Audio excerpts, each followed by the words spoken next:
move to questions without notice. Are there any questions? I give the call to the Honourable the Deputy Leader of the Opposition. My question is to the Minister for Home Affairs. Can the minister confirm that she verbally abused the Secretary of her department, causing the Secretary to leave her office in tears? Give a call to the Minister for Home Affairs and the Minister for Cyber Security. Thank you so much, Speaker. I thank the Deputy Leader of the Opposition for her question. The Secretary of my department and I have worked together really closely, and boy have we got a job to do, Speaker, because we are working together to reform a department that was left in an absolute mess by the Leader of the Opposition. And, Speaker, look at what we've achieved on this together over the past year that we've been working together, Speaker. A cybersecurity strategy for our country which is leading the world. A migration strategy that is fixing the mess left by the Leader of the Opposition in that system that isn't working. A big focus on integrity, Speaker, that is addressing some of the issues that I've raised with the parliament before. We are continuing to work together very constructively. Thank you. Order. Order. Members on my left will cease interjecting so I can hear from the member for Boothby. Thank you, Mr Speaker. My question is to the Treasurer. What does the recent economic data mean for the budget in May, and how will the budget help clean up the mess the government inherited? Great question. Give the call to the Treasurer. Thanks, Mr Speaker. Thanks to the member for Boothby for all of her hard work and for her great question. Earlier today, Mr Speaker, we got news that monthly inflation was steady at 3.4%. This means that monthly inflation is at its lowest level in more than 2 years. It also means that monthly inflation is now almost half what we inherited when we came to office. 3.4 now, 6.1 when we came to office. Now, as I said earlier in the week, Mr Speaker, the monthly inflation figure is a bit less reliable than the quarterly one. Monthly bounces around a bit. And in the quarterly data, we're making even more progress. We inherited 2.1%. It's now 0.6%, Mr Speaker. Still higher than we would like, but the direction of travel when it comes to inflation is welcome, it's encouraging and it's clear. And we're especially encouraged in today's numbers, Mr Speaker, by new analysis by the ABS, which I can share with the House. Rent over the last year, Mr Speaker, was 7.6%, too high, but it would have been 9.2% without our budget. But the one I want those opposite to particularly focus on, Mr Speaker, is when you look at the electricity price rises since June of last year, they have gone up 3%. You know what they would have been were it not for our energy plan? 18.1%. Order. 3%, 18.1% since the middle of last year. Order. When they voted no to our left, energy rebates, they voted yes to even higher inflation. Mr Speaker, that's not an opinion, that is a fact. It means that our cost of living relief is working as we designed it to, and we see it in the figures. We're getting inflation down as an important part of ensuring that people are earning more and keeping more of what they earn. Now, we've got inflation moderating, we've got wages growing. That means we've turned real wages around. We inherited negative 3.4%, and they are now growing again. So real wages are growing, inflation is moderating, and unemployment is falling in the most recent data, Mr Speaker. But we do acknowledge we've also got a slowing economy. We've also got global uncertainty, and people are still under pressure. And these are the three most important pressures and influences on the budget that we'll hand down from this dispatch box in May when the parliament next sits, Mr Speaker. We will find the best balance of relief, repair and reform. Cost of living relief built on a tax cut for every single taxpayer. Repair of the budget and reform of our economy so that we can attract and deploy investment in ways that deliver a new generation of growth and productivity and competitiveness, so that we can get the budget in better nick without neglecting the pressures that we know people are still under, despite the welcome and encouraging news on inflation today. The call to the Honourable the Deputy Leader of the Opposition. My question is to the Minister for Home Affairs. Has the minister apologised to the Secretary of her department following her verbal altercation? Call to the Minister for Home Affairs and the Minister for Cyber Security. Thanks, Speaker. It looks like I'm going to get a bit of time on my feet today, which I'm very excited about. If I could just briefly, on indulgence, acknowledge that we've got Greek leaders from around Australia here with us, and I want to welcome them to our parliament. It is a privilege to have you here. when the Greeks invented democracy. I'm not sure if this is exactly what they had in mind, but we're doing our absolute best. Now, Speaker, as I've said to the response to the previous question, I work very closely with the Secretary of my department. And let me talk about some of the work that we are doing so constructively together, Speaker, because as I have spoken to the parliament about before, we have a Home Affairs Department with some very, very significant issues. The minister will pause. I want to hear from the Deputy Leader of the Opposition. On relevance, Mr Speaker, point of order on relevance. It was a very direct question. Has the minister apologised to the Secretary of her department? The minister was asked a specific question. She's not entitled to then start talking about broad portfolio issues, so she'll need just to keep her answer efficient to the question. Absolutely, Speaker. And I'd say again to the Deputy Leader of the Opposition, my Secretary and I work very closely together. It's why I was very supportive of the decision of the Prime Minister and PM&C to appoint Secretary Foster to this role. We have an incredibly important clean-up job to do in the department work that we are doing. Speaker, don't take it from me. Take it from the litany of eminent Australians who have written reports about significant systemic issues in my department. Well, perhaps you should have waited before taking your point of order so quickly. Speaker, we have a significant job to do, but I'm committed to doing it because I'm here to serve the national interest, not the political interests of the Liberal Party. The minister will resume her seat. Order.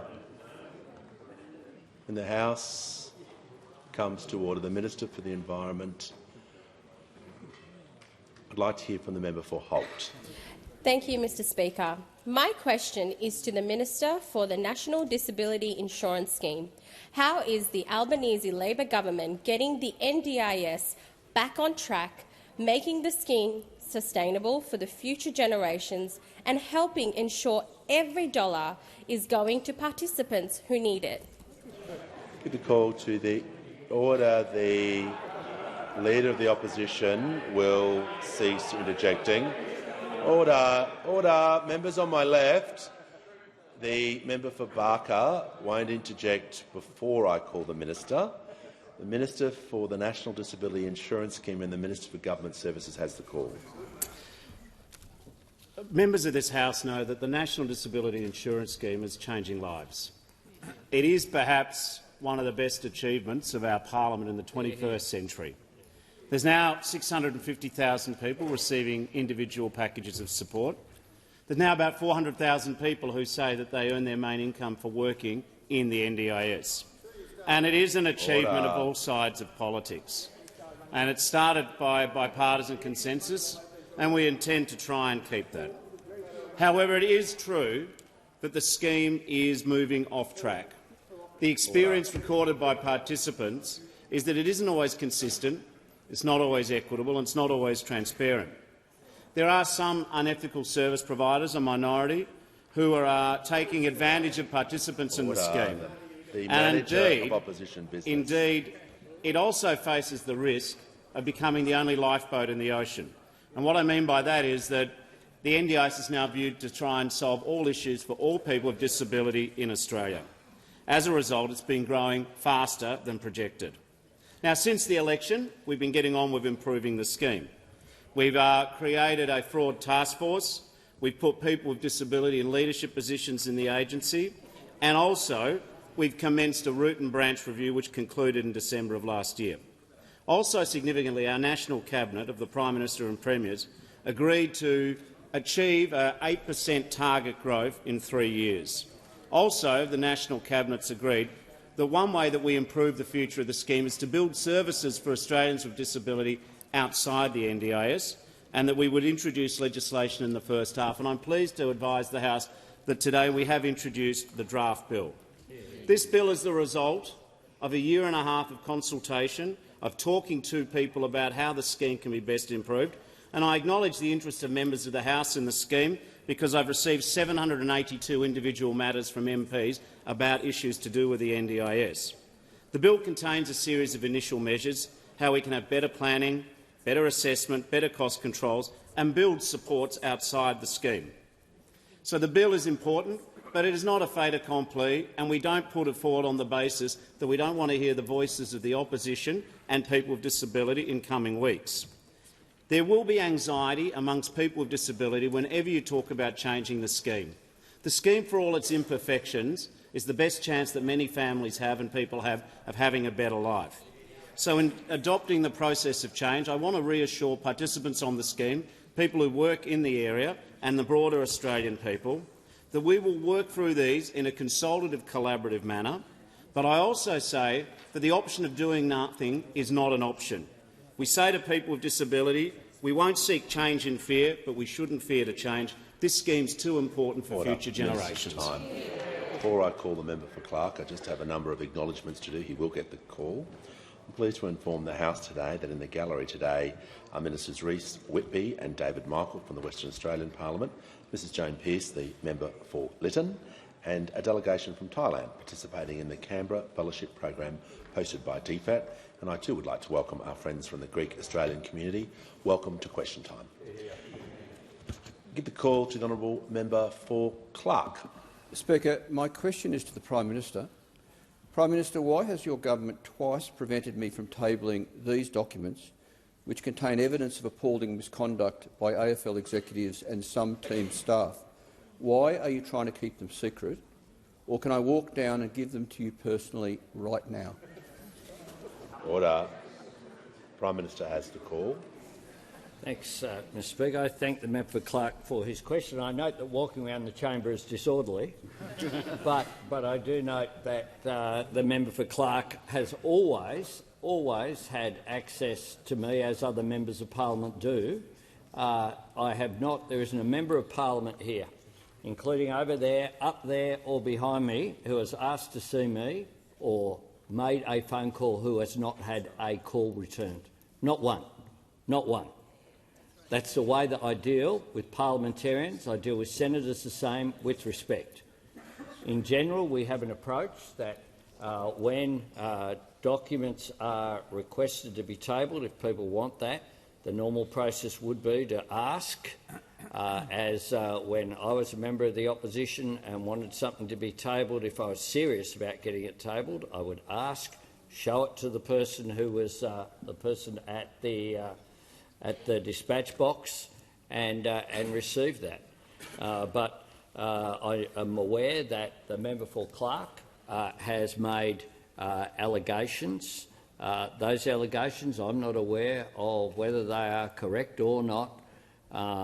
You know, I have a big job. My job is not to, on that job description, isn't the control of the Australian Football League. But if issues are raised, the Sport Integrity Australia is aware of the issue and they have begun their assessment, and I'm sure that the member for Clark will forward any documentation to the appropriate body. Call to the honourable member for Reid. My question is to the Minister for Transport. How is the Albanese Labor government's new vehicle efficiency standard delivering for Australians where previous governments couldn't? Order. Give the call to the Minister for Infrastructure, Transport, Regional Development and Local Government. Thank you so much, Mr Speaker, and can I thank very much the member for Reid for that question. She is someone who wants her constituents to benefit from the fuel savings. Having more efficient cars, whether they be petrol, diesel, hybrid or electric, would be if they were in the Australian market. This morning, of course, I introduced the Albanese government's new vehicle efficiency standard legislation into the parliament. And after a quarter of a century of failed attempts, Australia will finally have a new vehicle efficiency standard, a standard that will deliver Australians more choice of new cars, will save Australians thousands at the Bowser, will reduce our emissions, and a model where Australians will continue to be able to buy the utes and the SUVs that they love. The shadow spokesperson for Transport let the cat out of the bag yesterday with her sole contribution to the public debate on this matter was to gloat about the fact that her government shut down manufacturing of the Australian car industry. Despite being in government for 2 separate periods this century, that is their only policy contribution to the automotive sector in this country. While the Liberals and Nationals are gloating over and over again about destroying local manufacturing jobs, The Albanese Labor government is delivering Australians greater choice of cleaner, cheaper-to-run cars. And I note the member for Bradfield is contributing. I understand he's disappointed he was not able to get an efficiency standard when he was in government. Well, this side is delivering it, and I look forward to you voting for it. I look forward to you voting for it, member for Bradfield. Despite being in government, as I said, for 2 separate periods this century, those opposite failed to deliver on their own policy of an efficiency standard. Now, the Minister for Climate Change and I have undertaken significant consultation with the industry, with climate groups in developing this standard, and we thank everyone who has engaged constructively with us through this process. I note those opposite are, of course, not amongst that group, having yesterday said that they'd vote against the legislation before it had even been tabled or before they had even seen it. Nothing new about that. I'd particularly like to acknowledge Toyota, Hyundai, Tesla, the Motor Trades Association, the Automobile Dealers Association, electric vehicle councils for their positive engagement, and all of the other manufacturers who engaged constructively with our officers. Australians, frankly, have been left behind as consumers as the most advanced economies across the world benefit from more fuel-efficient cars and greater access to new low and net zero technology. Together with Russia, we have been one of the only advanced economies that did not regulate the efficiency of new vehicles. It's time we got on with it. It's time we provided greater choice to Australian consumers so that they can benefit from the fuel savings that a fuel efficiency standard brings to everyone. The call to the Honourable Deputy Leader of the Opposition. My question is to the Minister for Home Affairs. Can the Minister confirm that other departmental staff were present at the time of her verbal altercation with the Secretary of her department? The call to the Minister for Home Affairs and the Minister for Cyber Security. Thank you, Speaker. And I think we can all see and agree that agility is not exactly their strong point here. This is the third variation of the exact same question. Order. And I'd say again to the Deputy Leader and I'd say again to the Parliament, I am incredibly proud to work with the Secretary of my department. We're doing really important things in Home Affairs and we have a very close and collaborative relationship. Order. The member for Wright will cease interjecting. When the House comes to order, we'll hear from the member for Macquarie. Thank you, Speaker. My question's to the Minister for Climate Change and Energy. Why is the rollout of renewables and storage in this decade so important? What other energy policies have been proposed?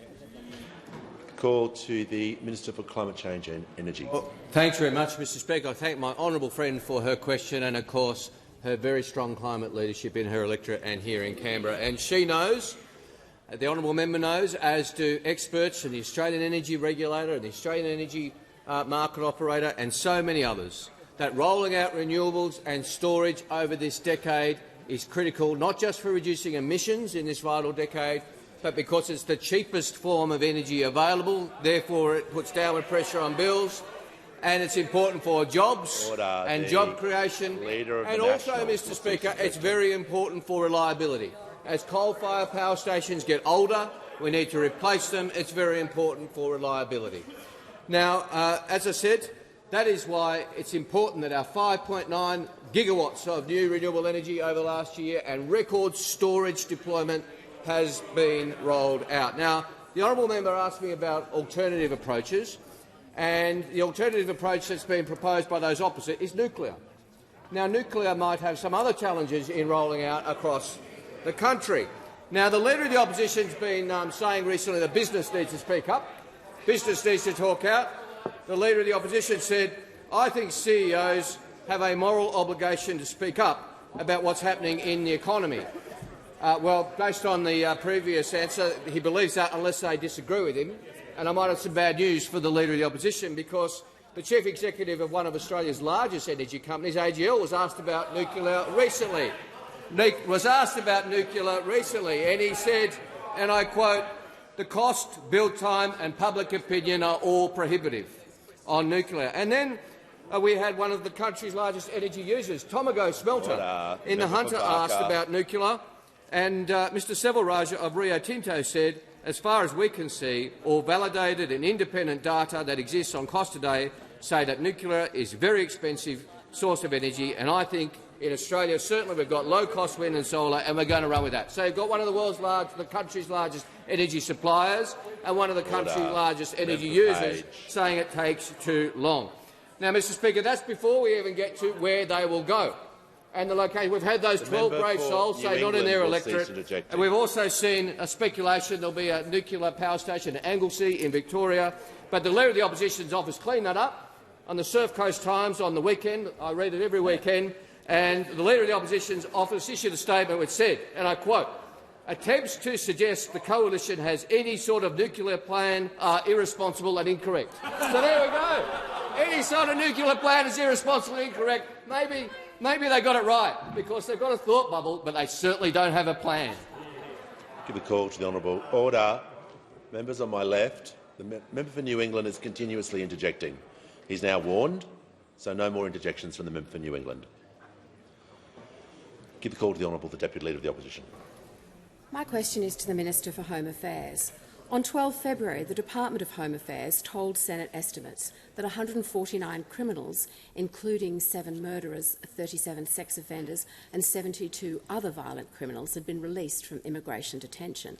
7 separate government sources have told the Sydney Morning Herald the Minister's office attempted to ensure the department never gave this evidence so that the explosive document would be kept hidden from the Australian public. Minister, is this true? Give the call to the Minister for Home Affairs and the Minister for Cybersecurity. Well, thanks so much, Speaker. And I'd say to the Deputy Leader of the Opposition, I'm not sure what the complaint is here because the government was requested information and the information was provided to the Opposition and to the public. Order. Order. Order. I'm just going to have the House come to order so I can hear from the member for Paterson. Thank you, Speaker. My question is to the Prime Minister. How do we build a future made in Australia? And what's been standing in the way of making more things here, PM? Give the call to the Prime Minister. I thank the member for Paterson for her question. I look forward to being back in the Hunter tomorrow with the member for Hunter and the member for Paterson and other members as well. Speaking about the importance in that great manufacturing centre of Australia of making things right here in Australia. Not just exporting our resources that give us a great deal of value here to our national economy and create jobs, but where we can, making sure that we value add, which is an issue for our economy, but it's also an issue of our national security, because we need to be a resilient economy. We need to be one that isn't dependent and vulnerable to shocks, be it a pandemic or be it conflict internationally, which can have an impact on the Australian economy. And that's why there is such a stark contrast, because our government does believe in a future made in Australia, investing in solar and wind and new energy, investing in manufacturing and critical minerals, investing in people through fee-free TAFE and the plan that's been put forward by the Education Minister of the Universities Accord, creating jobs in our suburbs and creating jobs in our regions, building energy security, economic security and national security, moving up the international value chain. This is a whole-of-nation opportunity that we have, which requires a whole-of-economy approach. And that is my government's approach. And it does stand in contrast to the impediments which have been there. I was quite stunned that yesterday the Shadow Minister for Infrastructure and Transport sent out a tweet about EVs. She said this: "The changes being mooted by Labor's policy are the most significant changes to our auto and motoring industry since we shut down manufacturing." Wow! She put her hand up in a tweet. But then, just in case it was an error, later she held a press conference and she said this: The changes being mooted by the Labor Party's policy are the most significant changes to our automobile industry, to our motoring industry, since we shut down manufacturing. But she went on. She said, that's a fact. It sure is. It sure is a fact. That is the coalition's Order. The Prime Minister's Shadow Minister time for has Infrastructure and Transport. concluded. Before I call the member for Wannon, he will get the call. Just order. I'm trying to acknowledge some guests in the gallery. Interjections are highly disorderly before I call the member for Wannon. I'd like to acknowledge Mr Michael Galea, a member of the Victorian Parliament, and also Australian Indigenous Education Foundation scholars and CEO Andrew Penfold, who are joining us in the Southern Gallery, and representatives from the Isolated Parents Association of Australia. Give the call to the honourable member for Wannon. Thanks, Speaker. My question is to the Minister for Immigration. Minister, you weren't talking to the Secretary of your department when 149 former immigration detainees were roaming free and 39 asylum seekers arrived at Beagle Bay in Western Australia. Why should the Australian people have any confidence that you can keep them safe?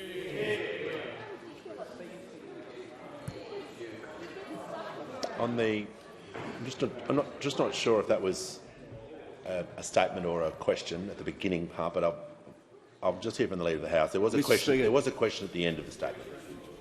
Mr. Speaker, the member's been here long enough to know that if you're using the word "you," it's a question directed at the Speaker, and it could at least be phrased in a way that's in order. I'll allow the. I know the member for Wannon always likes to follow the rules, so I'll allow him to phrase the question. Would you like me to ask the whole thing again, or just the question? You can do the whole thing. I'm feeling generous today. Okay. It's Easter. My question is to the Minister for Immigration. The minister wasn't talking to the Secretary of his department when 149 former immigration detainees were roaming free and 39 asylum seekers arrived at Beagle Bay in Western Australia. Minister, why should the Australian people have any confidence that you, the Minister, can keep them safe? Order. The Minister for Home Affairs will cease interjecting. Order. I want to hear from the Minister for Immigration, Citizenship and Multicultural Affairs. Thank you, Speaker, and I thank the member for Wannon for his question. But let me make one thing very clear. The allegation that it's based on is simply not true. It is simply not true. And I can say further to that I speak with Ms Foster very regularly, as I did when she was the Associate Secretary. She is a highly credentialed public servant who I'm privileged to work with, together with my friend, the Minister for Home Affairs. The call to the honourable member for Dunkley. Thank you, Speaker. My question is to the Minister for Communications. How is the Albanese Labor government's expansion of the national broadband network delivering productivity and cost of living benefits for Australians after a wasted decade? Give a call to the Minister for Communications.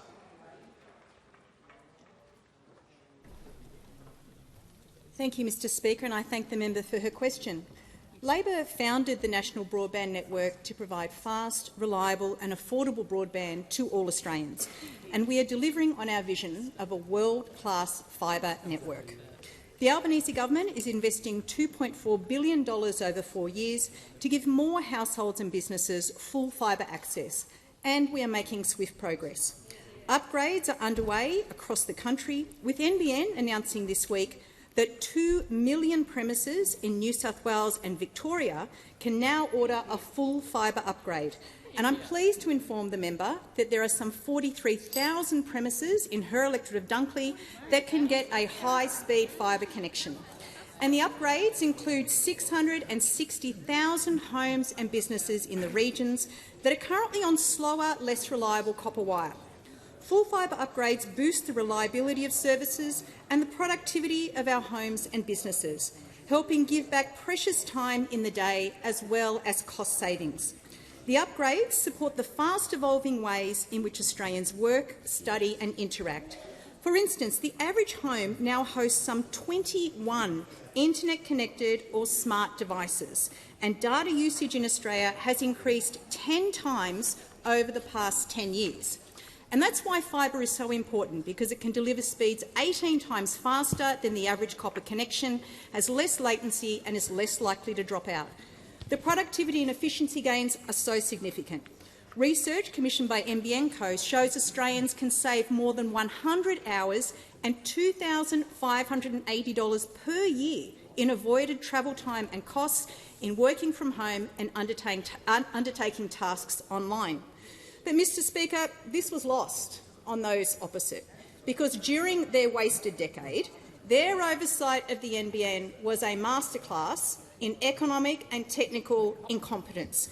Who could forget Tony Abbott's famous forecast that, and I quote, "We are absolutely confident that 25 megs is going to be enough, more than enough, for the average household," he said.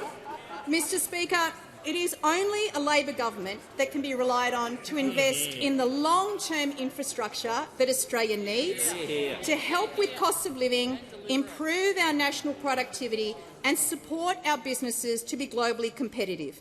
And it's great to see NBN Co is now consulting with industry on a plan to turbocharge speeds to give customers who upgrade to faster speeds at no extra wholesale costs, meaning people would get more for what they pay on their telco bills.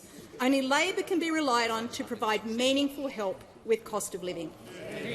Call to the Leader of the Australian Greens. Thank you, Speaker. My question is to the Resources Minister. A few months after being appointed Resources Minister, the minister said on ABC Perth Radio that carbon dioxide was not noxious and, quote, "It's the bubbles in your soda water or out of your soda stream, so, you know, we've got to keep it in balance how we think about carbon dioxide." Is this reckless, dangerous view the reason the minister is so intent on opening up massive new climate-destroying gas projects, even if it derails the rest of the government's legislative agenda? Order. Order. Members on my right, members on my left will cease interjecting. Order. Order. Members on my right, the member for Spence. Order. The Minister for Resources and the Minister for Northern Australia has the call. No, it's Member science. Patterson is warned. Carbon dioxide in low amounts, which is in SodaStream and is in soft drinks, it's very popular, isn't noxious. Like, it absolutely is not. Of course, dangerous amounts of carbon dioxide through our climate is, of course, dangerous. I'm not a climate denier. There are people in this building that might be, and I don't think there are fewer and fewer every year. So it is not noxious in the small amounts to which I referred to in that interview.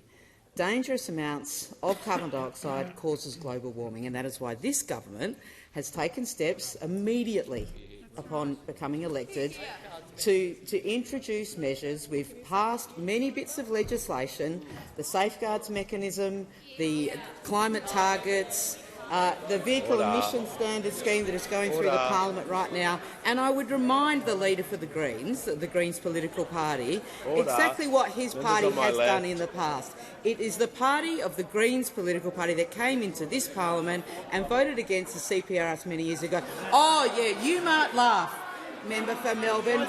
Oh, you should go right ahead. Through you, Mr. Speaker. But the thing is, the record is here on Hansard. History has been set, and you helped set it and put back this country's battle to fight climate change back decades.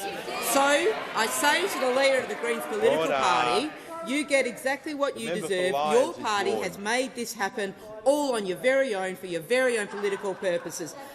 Mr. Speaker, I must object to the member for Melbourne continuing to laugh at what is a very serious topic.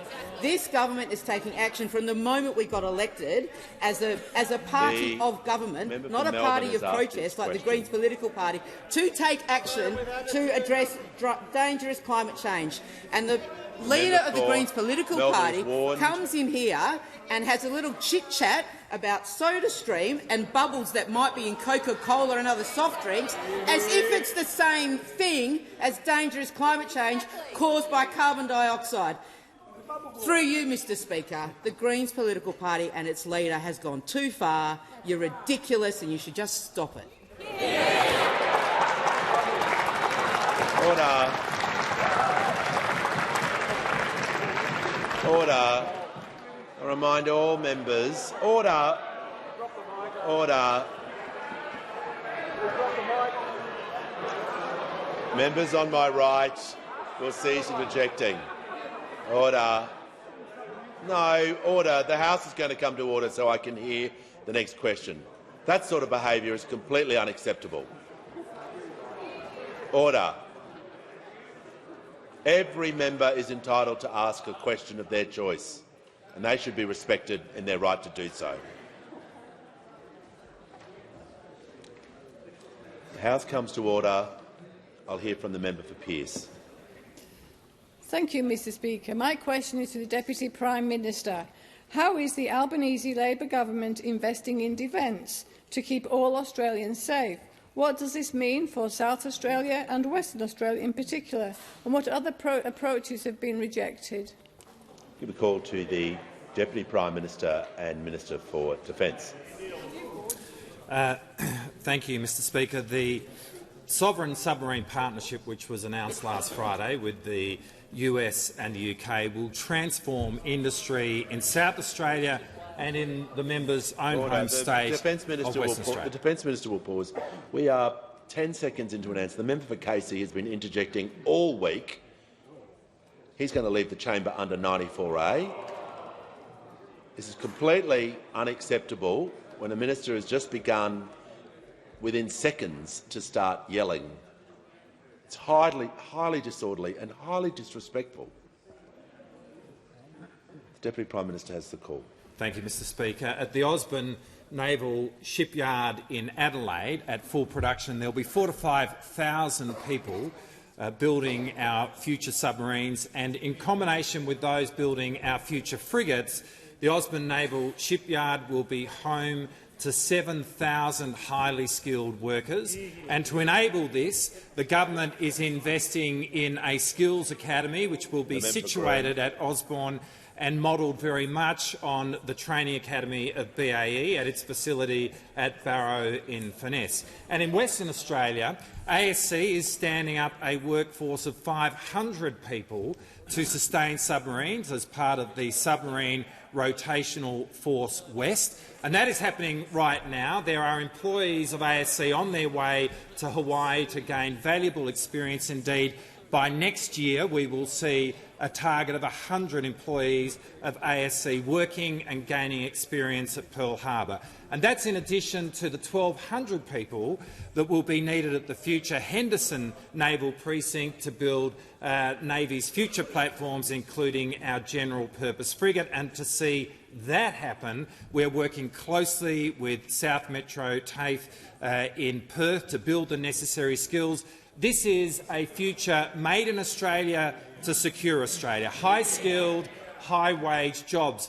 But to do this requires resources, which is why the government is increasing defence spending to 2.4% of GDP. Now, those opposite have been repeatedly asked about defence spending, and they have stubbornly refused to answer that question, which leaves them where they were at the last election, which is a spend of 2.1% of GDP over the same period. But, Mr Speaker, the issue is that 2.1% will not build our frigates. 2.1% will not manufacture long-range missiles. 2.1% will not deliver us an amphibious army. 2.1% will not give us AUKUS.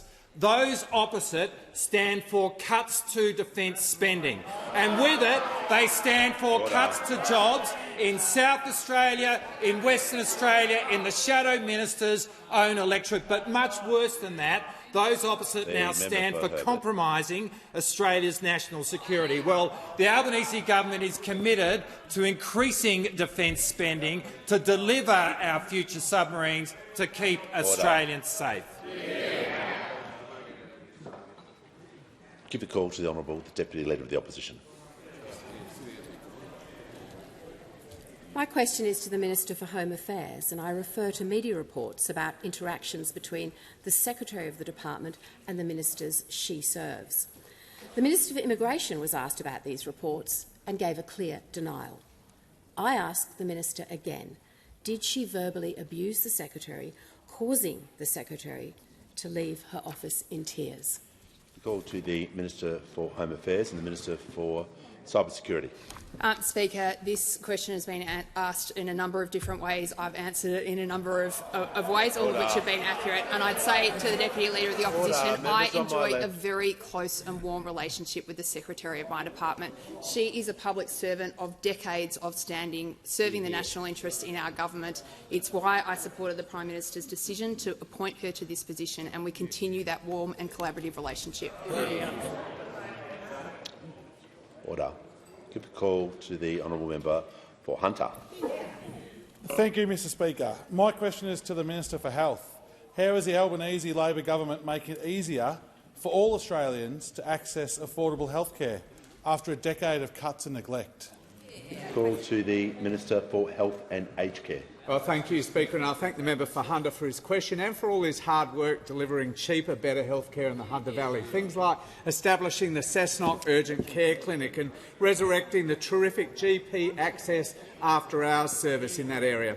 Mr Speaker, as the party that introduced the PBS, Medibank and then Medicare, Labor has no higher priority than ensuring every single Australian is able to access high-quality, affordable health care, no matter where they live, no matter what their income. And as the member says, that mission is especially critical after the decade of cuts and neglect we witnessed under those opposite. We came to government, Mr Speaker, promising to strengthen Medicare and deliver cheaper medicines. And the Treasurer's responsible budget management not only delivered the first surplus in 15 years, it also made room for landmark investments to deliver on that promise, a position that could not be more different from the position of the former government, that didn't manage a single surplus in their decade of office and had a record of shocking cuts to Medicare, initiated, of course, by the Leader of the Opposition when he was the Health Minister. Because, Mr Speaker, Australians will never forget that the Leader of the Opposition, as Health Minister in his first budget, tried to abolish bulk billing altogether and make every single Australian pay a fee every single time they went to the doctor. And when he couldn't get that through the parliament, Mr Speaker, he froze the Medicare rebate for 6 long years, ripping billions of dollars out of Medicare. Our first budget contained the biggest ever investment in bulk billing in history, tripling the bulk billing incentive, an investment which, just in the first 2 months, delivered an additional 2,500 free visits to the doctor in the member for Hunter's electorate alone.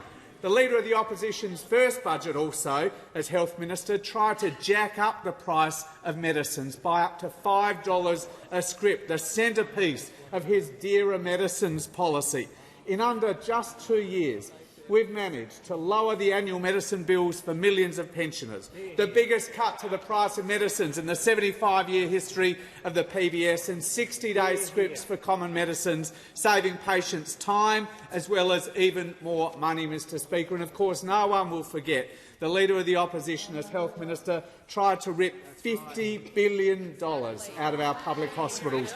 $50 billion, while this Prime Minister, by contrast, agreed a landmark new funding arrangement with Premiers and Chief Ministers in December that will deliver an additional $14 billion in extra funds over the next 5 years for our important public hospitals. Stronger medicines, cheaper medicines. That's what you get under this government, Mr Speaker. All we got under the Leader of the Opposition was cuts and chaos. The call to the honourable member for Mayo.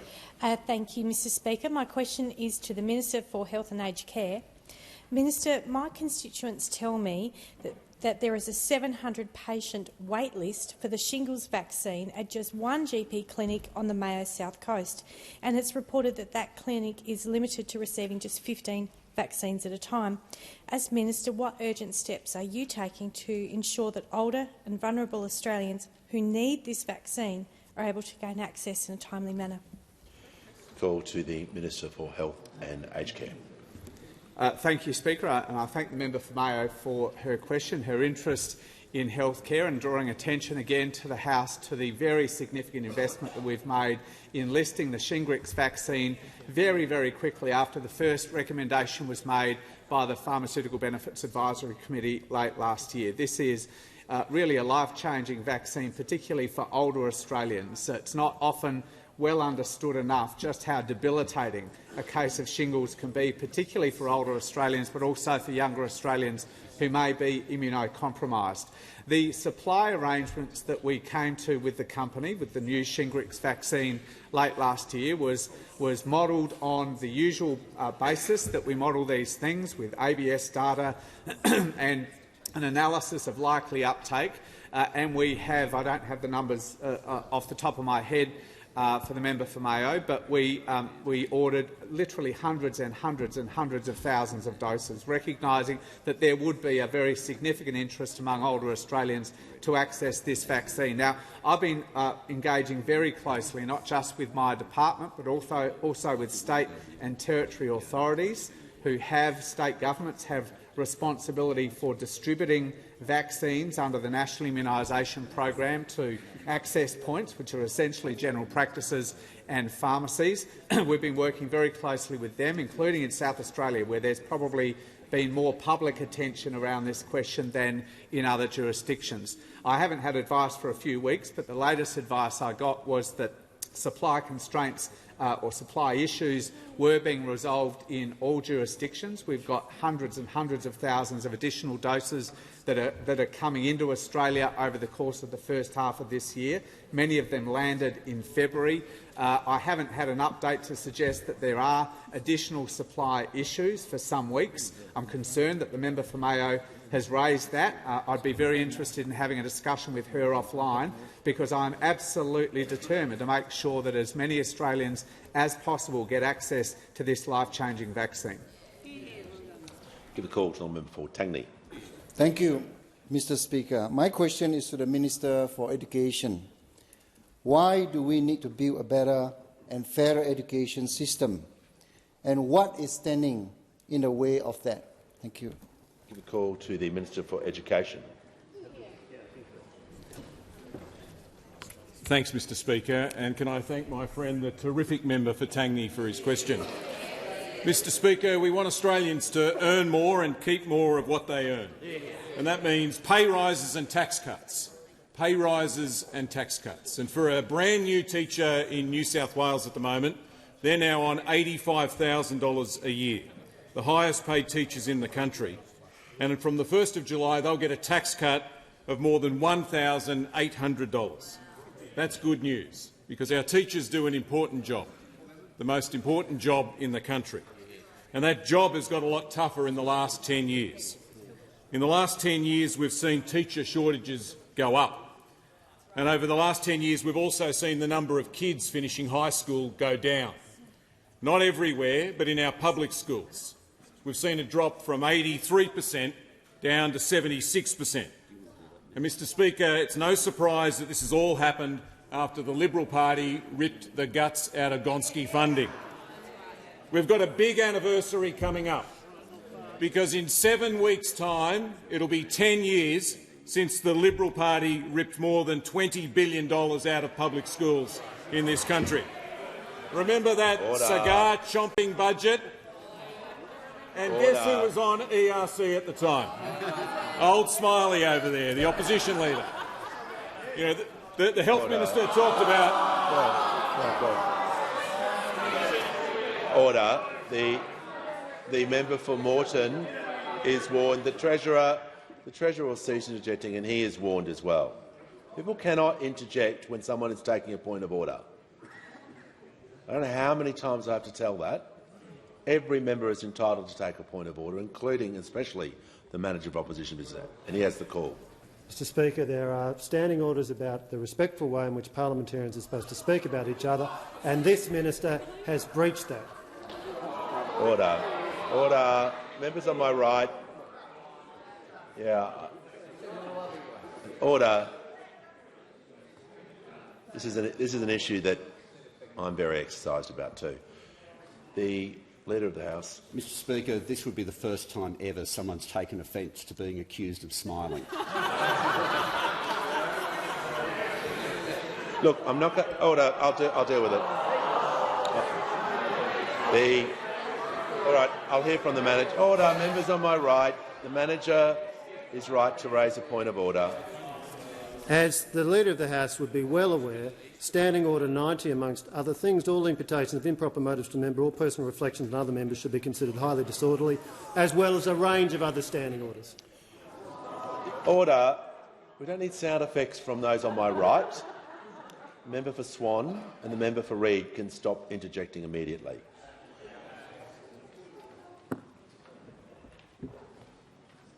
I'm just going to ask, the minister doesn't have to withdraw or anything, but I'm just going to ask him to temper his language and make sure he's showing respect to all members of parliament, and that's to both sides of the House.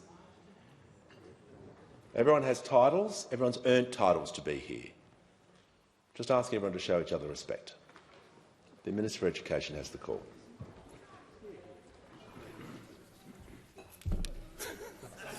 Now that's a breach of the standing orders, I suspect. The order. Well, you know, order. I just asked everyone to show each other respect. Yeah. So we're going to put away phones. We're going to put away comments and just get back to question time. I'm just trying to turn that frown upside down, Mr Speaker. I'm just trying to turn that frown upside down. Mr Speaker, they didn't just rip the guts out of hospitals, they ripped the guts out of schools as well, and we're all paying the price for that now. That's why what we announced in the Northern Territory a couple of weeks ago is so important. The biggest single investment in public education by the Australian government in the Northern Territory ever. Bringing forward the day when we fully fund public schools in the Northern Territory by more than 20 years. And that's not a blank cheque. That funding will be tied to the sort of things that are going to help more kids finish high school. And that'll change the lives of kids in the Northern Territory. Because if they finish school, their kids, when they have them, will be more likely to finish school too. That's what a good education does. It ricochets through families and communities. It ricochets through generations. And it helps all of us here too, because it means we'll have a stronger economy if more kids finish school and a better and a fairer country. But to do this, we'll need to introduce legislation through this parliament to increase the investment in public education. And London to a brick when we do this, the Liberal Party will vote against it. And if they win the next election, then you know exactly what they'll do. What they did 10 years ago. Light up the cigars, rip the money out of public schools and smile while they do it. Call to the Deputy Leader of the Opposition. My question is to the Minister for Home Affairs. In 2018, the now Minister said that the culture in Parliament, quote, feels really toxic for normal people generally, but in particular for women. So there's a level of aggression, of conflict, of egocentrism that dominates the culture in Parliament House, and I think it's quite hard to handle, end quote. How is this consistent with the Minister's verbal abuse of her secretary, causing her to leave her office in tears? Order. The Minister for Home Affairs and Minister for Cybersecurity has the call. And I thank the Deputy Leader of the Opposition for her question. I don't know how many times I'm going to have to repeat this to her. I have an incredibly warm and collaborative relationship with the Secretary of my department. We are doing very important work together, cleaning up the catastrophic mess left in Home Affairs by the Leader of the Opposition. We work on it together and we're proud of the work we do together. Order. Give the call to the Chief Government Whip. Thank you, Speaker. My question is to the Minister for Aged Care. What is the Albanese Labor government doing to ensure dedicated and hard-working aged care workers can earn more and keep more of what they earn after a decade of neglect? Call to the Minister for Aged Care and the Minister for Sport. I thank the wonderful member for Lawler for her question. The Albanese government knows that strong, sustainable wage growth is part of the solution to the cost of living crisis. It is not part of the problem. And that's why we believe that workers deserve to earn more and to keep more of what they earn. And that's why, unlike the opposition, we backed aged care workers in their fight for better wages at the Fair Work Commission. And unlike the opposition, we delivered. We delivered a 15% increase to award wage minimums for 250,000 workers across this country, an $11.3 billion commitment. Under the Albanese government, registered nurses are now taking home an additional $196 per week, or $10,000 per year. Personal care workers are now taking home an additional $141 per week, or $7,300 every single year. And that pay rise is changing lives around the country. Mr Speaker, today I met Jocelyn, Sue, Donna and Michelle. These four women have between them 103 years' experience working in aged care in Australia. They are, of their own volition, guardians, and they are the stewards of change in aged care. Before the Royal Commission, Mr Speaker, I'm sad to say that they were canaries in the coal mine. They marched through this place, they begged for help, and when the Coalition were in power, their pleas fell on deaf ears. Jocelyn sung and danced in the halls of Parliament House the day the now Prime Minister delivered his budget reply speech promising to back a pay rise for aged care workers. And Sue was with the Prime Minister and I at Hammond Care Miranda after we funded that pay rise. And today, these women told me that for the very first time, a lot of their colleagues have now become the breadwinners in their household. Some of them are now earning more money than their teenagers. Can you believe that until this point that was not the case? But we know that still cost of living is biting for people like Sue, like Jocelyn, like Donna and Michelle. And that's why from 1 July the Albanese government will deliver a tax cut for every single Australian taxpayer so that every taxpayer, including our aged care workers, can earn more and keep more of what they earn. 97% of aged care workers, who are overwhelmingly women, will be better off under Labor's tax cuts. So not only can a registered nurse working in an aged care home take home $10,000 more under the Albanese government, they'll also get a tax cut of $1,679 from 1 July, almost double what they would have got under the Coalition. And with my final moments, can I congratulate the GOAT, Lauren Jackson, on her selection to the Olympic qualifying squad for Paris. Call to the Honourable the Deputy Leader of the Opposition. My question is to the Minister for Home Affairs. Can the Minister now confirm that she verbally abused the Secretary of her department, causing the Secretary to leave her office in tears? Call to the Minister for Home Affairs and the Minister for Cyber Security.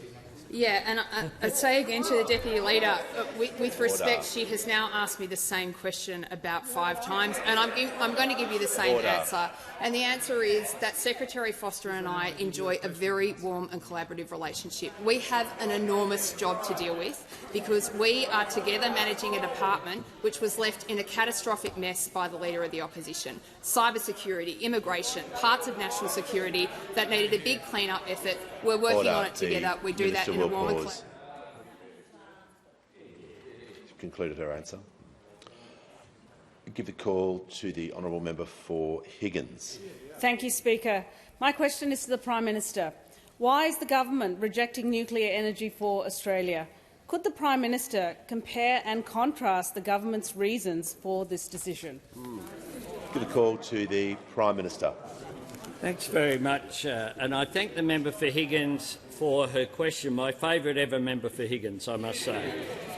And the member for Higgins understands that climate change is not just a challenge, it's an opportunity. It's an opportunity to create jobs and to grow the economy. And indeed, a survey of institutional investors with $37 trillion in assets under management found this. They were asked what their top 5 responses were to deliver the best long-term returns for their beneficiaries. Number one, renewable energy, 47%. Second, biodiversity. Third, energy storage. Fourth, low-carbon transport. And fifth, industry materials, including critical minerals. Nuclear energy was last, Mr Speaker, last. And perhaps the Leader of the Opposition has identified why. Because he said that everything will all be fine in soothing the nerves of his members behind him there. There are only 4 outstanding issues: safety, disposal, cost and location. Apart from that, it's full steam ahead. Member for Deakin. Full steam ahead. It's no wonder no one wants to campaign with him on these issues, Mr Speaker, because no one believes that absence makes the heart grow fonder, quite like the Leader of the Opposition. There were no public appearances in Tasmania for 55 days before last week's election. 55 days. There were no public appearances in Victoria for 37 days before the last state election. Order. The member for Deakin will But that's nothing like New South Wales, Mr Speaker, where there were no public appearances in New South Wales for 142 days before the election. Almost half a year. Seems to suit everyone. I'll give you a big tip, though. It's a lot harder to hide a nuclear reactor. And you've said that they're going to be right around the country. Right around the country. Ask your coalition MP, what would you rather have in your backyard, the Leader of the Opposition or a nuclear reactor? And they reply, we'll get back to you. One is risky, expensive, divisive and toxic. The other is a nuclear reactor. Mr Speaker. Order. The bad news for the Liberal Party is that you can put both on a corflute, and we certainly intend to do so. Order them. When the House comes to order. Order. The member for Hume and the Treasurer will cease objecting. I just want to call the Leader of the Opposition, so the sooner you stop speaking, the sooner I can call him. The Leader of the Opposition has to call. Thank you very much, Mr Speaker. My question is to the Prime Minister. Since being elected, the Prime Minister has spent just 4 hours in Alice Springs. At the moment, local residents, business owners, school principals and the Mayor have all been pleading for support from you, Prime Minister. Yet locals have seen little evidence of the $250 million package that you promised making any difference to improve community safety. In fact, the situation has got much worse.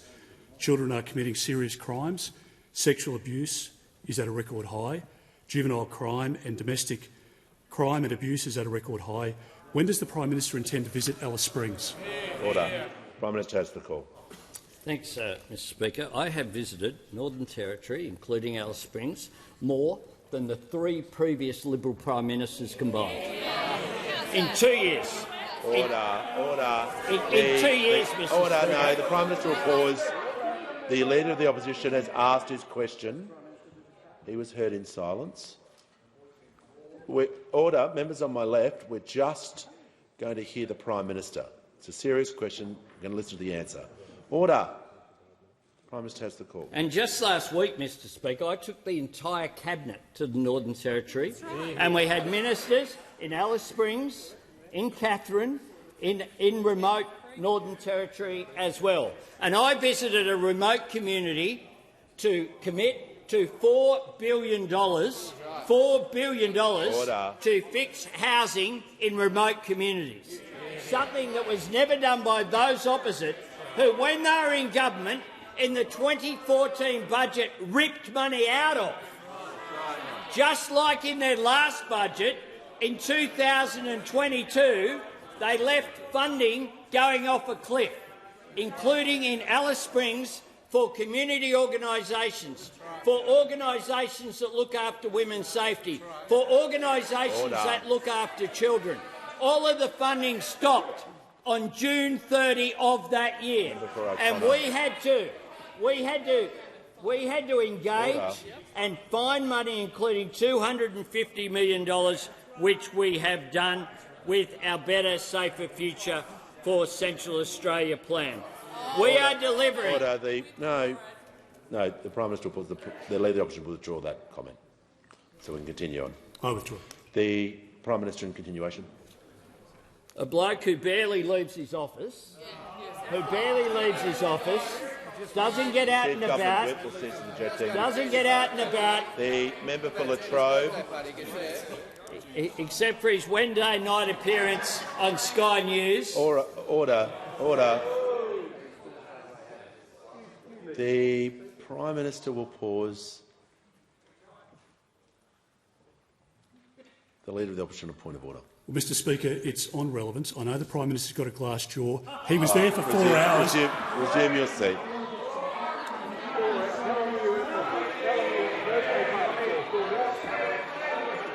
Order.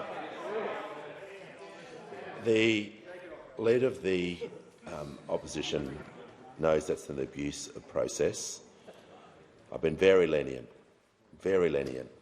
with taking points of order on relevance and explaining my process of dealing with relevance. That sort of interjection is highly disorderly and highly disrespectful. I'm warning the Leader of the Opposition. So I just want some silence for the remainder of this question. The Prime Minister has the call. Mr Speaker, the Leader of the Opposition shows his weakness with his incapacity to stand up on any difficult issue to his backbench, any whatsoever. And we saw it again today. A group whose lesson they took from the last election was that they weren't right-wing enough and they weren't conservative enough and they weren't reactionary enough. A group that have gone from being reactionaries to being nuclear reactionaries with the one policy that they've come out with, but then they won't come out with any detail. As I said, I have been a regular visitor to the Northern Territory. Order. I will continue to be a regular visitor to the Northern Territory, just as I suspect this bloke will be a continual regular visitor to Gina Rinehart's parties. Order. Order. The Deputy Leader of the Opposition is not helping the House come into order. I'm going to hear from the member for Werriwa. Thank you, Speaker. My question is to the Minister for Employment and Workplace Relations. How are the Albanese Labor government's reforms to enterprise bargaining helping Australians to earn more and keep more of what they earn? How accurate have predictions about the policy been? The call to the Minister for Employment, Workplace Relations and the Minister for the Arts. Thanks very much, Speaker. And I want to thank the member for the question. A tireless worker in south-western Sydney and a defender of making sure that people earn more and keep more of what they earn. There was a debate in the first year of this term in the Secure Jobs Better Pay Bill about multi-employer bargaining, and different predictions were made. We said that it would improve wages, that it would improve conditions, that it would improve job security and it would improve productivity. But those opposite made predictions as well about multi-employer bargaining. They said modestly it would close down Australia, it would burn down Australia, it would result in coast-to-coast strikes and it would smash productivity. Well, we now have the first of the multi-employer bargains being reported by Ewan Hannon in The Australian today, in the air conditioning manufacturing industry. And what we find there is the following: 6% pay rises each year for 4 years for those workers, job security and casual conversion, and productivity improvements, including skills development, span of working hours and better apprentice pay rates. The full-time pay rate will go from $102,000 to $133,000 over the course of 4 years, and those same workers will get a tax cut of more than $2,200 now, and by the final year of the agreement, more than $3,500. It's worth having a listen, comparing to what those opposites said multi-employer bargaining would result in to what the employer organisation have said about this agreement that is only possible because we changed the law. From HVAC, the President, Mimo Scavera, quote, "Some wins, some losses on both sides. and we came up with a happy medium we're all satisfied with. Quote, a better skilled workforce and an organised workforce is always a better productive workforce. Quote, for us it's a move to improve our industry to make it a safer, more skilled industry. It's a big leap forward on both sides. Working together means it's going to improve productivity. There's no use doing it any other way. It doesn't work. Those opposite might be determined to send people into their corners in a world of conflict. With these new laws, we have brought parties together that had not previously been able to reach agreements. What happened in the past? You get one employer reach an agreement, and then a dodgy operator would be able to come in and undercut the rates of pay, and there was a race to the bottom. What we have now is a race to best practice standards. What we have now is a race to improve job security. What we have now is the best employers don't get punished for being the best employers. Those opposite might be determined that people work longer for less, but the Albanese Labor government's making sure people earn more and keep more of what they earn. For the Prime Minister. Mr Speaker, I ask that further questions be placed on the notice paper, given it's the last day before the budget and not a single question from the opposition on the economy. Not one. Order. Order. Order. Members can leave the chamber as quickly and as quietly. I present the member for Page. I present the Auditor-General's Performance Audit Report No. 20 of 2023-2024, entitled Design and Implementation of the Australian Apprenticeships Incentives System, Department of Employment and Workplace Relations. I give the call to the Leader of the House with papers. Thanks, Speaker. These documents are tabled today in accordance with the list circulated to the honourable members earlier today. Full details of the documents will be recorded in the votes and proceedings. Give the call to the Leader of the House with leave of absence. This is important.